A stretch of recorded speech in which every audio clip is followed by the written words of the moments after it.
Zenide maiteok, igande honetan entzun dugun evangelioak gogoratzen digu salvazion historia nolakoa izan den, ez da erreza izanez. Gizakiok ez gera ireki jangoikoaren salvazioa jasotzeko, ez da horrela izan. Kostata izan da gure salvazioaren historia, kostagarria izan da, eta parabola horren bidez gogoratzen da itunzarrean zenbat profeta bidaliak izan ziran, eta harrera txarra jaso zutela, eta jangoiko aitak esan zuela, bueno, nire semea bidaliko dut, nire semea behintzat errespetatu ingo dute, eta Jesukristorekin zer gertatu badakigu ze nolako harrera eman genion. Eta egia zan histori hori gaur egun ere beste modu baten ere jarraitzen du. Jangoikoaren doaiak ez ditugu askotan modu honean hartzen, ez dira irekitzen jangoikoaren salvaziorako. Askotan jangoikoaren profetak guri jangoikoaren izenean hitz egiten digutenean beren hitza etzaigu gustokoa izaten, eta gure erreakzioa ez da izaten seme batek aita baten aurren izan beharko zuena. Jangoikoaren profetak historia guztian zehar eta gaur ere jangoikoaren profetak harrera txarra izaten ari dira, eta gure kasu honetan bakoitza bere buruari galdetu diola, ni baita ere horlako joera otedetan jangoikoaren profeten aurren onarpena egin beharrean zapusketa egiten otedetan. Queridos hermanos, entre vosotros, en esta comunidad del Juncal y en Irún, el Señor quiso pues que se suscitase uno de tantos carismas de la Iglesia. La Iglesia católica está llena de carismas, ¿no? Y los franciscanos de María son uno de estos carismas que han celebrado su año jubilar. Algunos les conoceréis en su vida, en su existencia.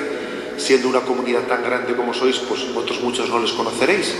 Pero la Iglesia ha celebrado un año jubilar y hoy tiene su clausura, hoy día de San Francisco de Asís.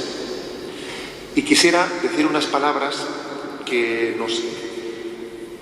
nos enamorasen del carisma franciscano, que nos enamorasen de la figura de Francisco de Asís, del cual creo que sobre todo lo que podemos decir de él es que es un enamorado de Cristo crucificado, es un enamorado de la pasión de Jesucristo, llevaba las huellas de la pasión de Jesús en su propia carne, era un estigmatizado, alguien que llevaba las huellas de la pasión en su vida. A veces hemos hecho una imagen un poco romántica de San Francisco de Asís, y bueno, pues esa imagen romántica igual hay que complementarla con ese abrazo al Cristo crucificado, con ese abrazo de sus llagas que Francisco de Asís llevó en toda su vida.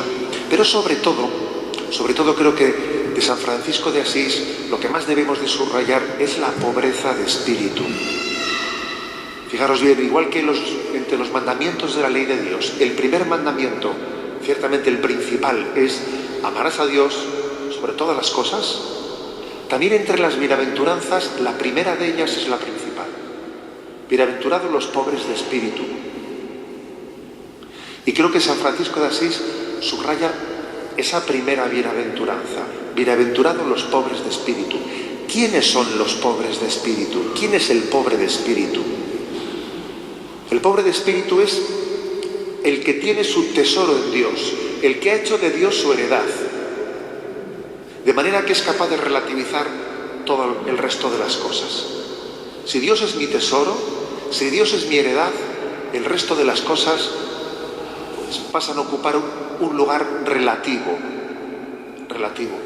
Lo único que nos podía quitar la paz es el pecado, el apartarnos de Dios. Lo único que nos podía quitar la paz. La única tristeza en esta vida, el único sufrimiento verdadero lo deberíamos de tener Pues por no cumplir la voluntad de Dios, por no ser santos. Todo lo demás es relativo. Ese es el pobre de espíritu, el que sabe que lo fundamental, que solo Dios basta. Y eso además también pues está educando cuáles son mis alegrías y cuáles son mis penas. Porque a veces ponemos como alegría de nuestra vida los éxitos en este mundo. Y claro, pues si nuestras alegrías son los éxitos en esta vida, pues no somos pobres de espíritu. Estamos buscando otras riquezas. Estamos buscando aplausos, que me salgan bien las cosas, que mi honor, que mi fama. Estamos buscando otra cosa distinta a la gloria de Dios. Pobre de espíritu es aquel cuya alegría es la gloria de Dios. Que Dios sea amado, que Dios sea conocido. Ese es el pobre de espíritu. Y cuyo único disgusto verdadero es apartarse de Dios. Todo lo demás es relativo. En la vida de Francisco de Asís hay un episodio que se narra en Las Florecillas que es muy emblemático. Sin duda alguna, pues lo conoceréis o os sonará, pero es un día hermoso para recordarlo, que es el episodio que se llama de la verdadera y la perfecta alegría. ¿Qué es lo que en esta vida debiera de ocurrir para que fuésemos verdaderamente felices? A veces se suele preguntar, ¿no? Formula un deseo. ¿Cuál es tu deseo principal para poder ser plenamente feliz? Lo cuenta en Las Florecillas Fray Leonardo, que dice que cierto día el bienaventurado Francisco llamó a Fray León y le dijo: hermano León, escribe. Dijo: aquí me tienes preparado. Y le dijo: ¿cuál es la verdadera alegría? Viene un mensajero y dice que todos los catedráticos de París han ingresado en la orden franciscana. Fíjate qué noticia. Escribe: esa no es la verdadera alegría. Eso no. Viene otro mensajero y dice: todos los arzobispos y los obispos y todos los prelados, el rey de Francia y el rey de Inglaterra han entrado en la orden franciscana. Quieren entrar en tu orden, Francisco. Y le dice Francisco a Fray Leonardo: escribe: esa no es la verdadera alegría. Entonces, ¿cuál es la verdadera alegría? Y entonces él narra el conocido episodio, ¿no?, que forma parte de la historia de la espiritualidad. Dice: vuelvo de Perusa y en una noche llego acá. Es invierno y estoy muerto de frío, los pies congelados, las manos llenas de sangre, llenas de heridas, y vuelvo a mi casa, a mi convento, y toco la puerta, lleno de frío y de lodo, y me responden mis frailes desde dentro y me dicen: ¿quién es? Y yo respondo: soy el hermano Francisco. Y le dicen: vete, que no es hora decente de caminar, no entrarás. Y yo insisto y digo que soy yo, y me responden: vete, tú eres un simple y un ignorante, no te queremos. Y entonces dice: yo digo que si hubiere tenido paciencia y no me hubiere alterado, que en esto está la verdadera alegría y la verdadera virtud y la salvación del alma.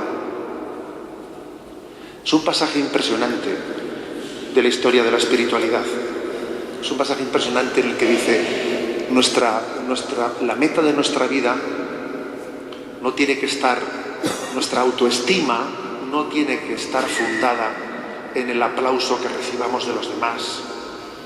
Nuestra autoestima, la valoración que hagamos de nuestra vida, la perfecta alegría, no puede estar fundada en los éxitos humanos o en los fracasos humanos, no.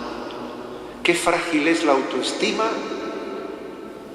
de quien depende la valoración de su vida de los aplausos o de los rechazos de los demás. ¿Qué autoestima tan frágil tiene?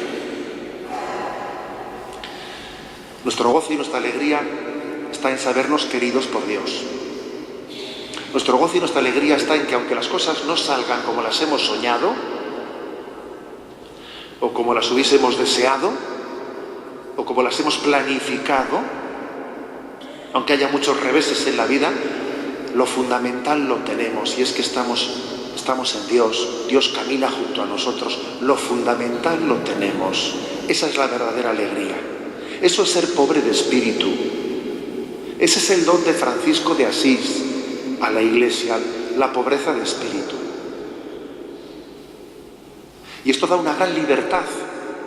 En realidad, solo los pobres de espíritu son libres del juicio ajeno, libres de tantísimas cosas. La libertad está unida a la pobreza de espíritu. Hay también otra criatura humana que ha sido plenamente libre y pobre de espíritu, que es María. María también es la pobre de espíritu, es la mujer verdaderamente libre, que es capaz de decir: he aquí la esclava del Señor, y en esa esclavitud expresar la libertad del hombre. El hombre solo es libre cuando obedece a la voluntad de Dios. Entonces, y solo entonces, es verdaderamente libre. La libertad no es hacer una cosa o su contraria. La libertad no es el mero libre albedrío. No. La libertad es la capacidad de hacer el bien y de entregarnos por amor al prójimo. Esa es la libertad. María, pues, es pobre de espíritu y la mujer libre. Y yo solo puedo darle gracias a Dios porque también en el carisma de los franciscanos de María hayáis recibido este don del Señor a su Iglesia en la figura de Francisco de Asís, reflejada también en el corazón inmaculado de María. Aprovecho para deciros que la Iglesia Católica está llena de tesoros en su espiritualidad, llena de tesoros. Y que estamos a punto de comenzar, igual que ha terminado este año de los franciscanos de María, estamos a punto de comenzar el año teresiano. Va a comenzar, y además este año teresiano tendremos la visita del Papa Francisco a Ávila, Dios mediante, ¿no? Me permite un consejo. Qué bueno sería que leyésemos durante este año teresiano Camino de Perfección, que es posiblemente la obra de Santa Teresa de Jesús, la más accesible, la más práctica. Todas las obras son preciosas, pero posiblemente el libro de Camino de Perfección de Santa Teresa de Jesús sea el más accesible. Os lo encomiendo, sería un tesoro, sería un regalo que leyésemos todos esa obra de Santa Teresa de Jesús a lo largo de este año.